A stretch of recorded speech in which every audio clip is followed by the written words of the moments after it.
প্রধানমন্ত্রী নরেন্দ্র মোদীর হাত ধরে পথ চলা শুরু করল পিএম সুরজ কর্মসূচি। পিএম সুরজ মানে প্রধানমন্ত্রীর সামাজিক উত্থান এবং রোজগার আধারিত এবং জনকল্যাণ। পিএম সুরজ কর্মসূচির উদ্বোধনকে সামনে রেখে দক্ষিণ জেলা শাসক কার্যালয়ে কনফারেন্স হলে অনুষ্ঠিত হয় অনুষ্ঠান। বুধবার বিকেল 4টে নাগাদ অনুষ্ঠানে উপস্থিত ছিলেন কেন্দ্রীয় প্রতিমন্ত্রী প্রতিমা ভৌমিক। আজ থেকে শুরু হলো পিএম সুরজ কর্মসূচি।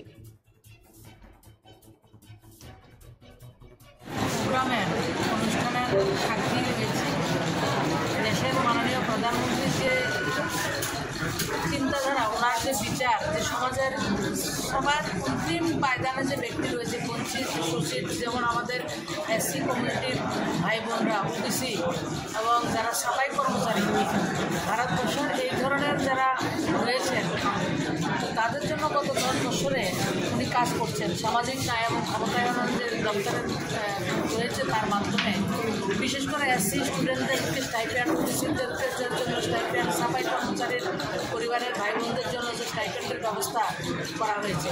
তাছাড়া আজকে যারা বঞ্চিত, শোষিত এবং সাফাই কর্মচারী যারা রয়েছেন পরিবার, তাদের 1,01,766 জনকে 1,01,766 জনকে বিভিন্ন রাজ্যে প্রায় 450 ডিস্ট্রিক্টে তাদেরকে कम इंटरेस्ट 3.5। जब पूरा देश ही एक परिवार होता है तब कहाँ कोई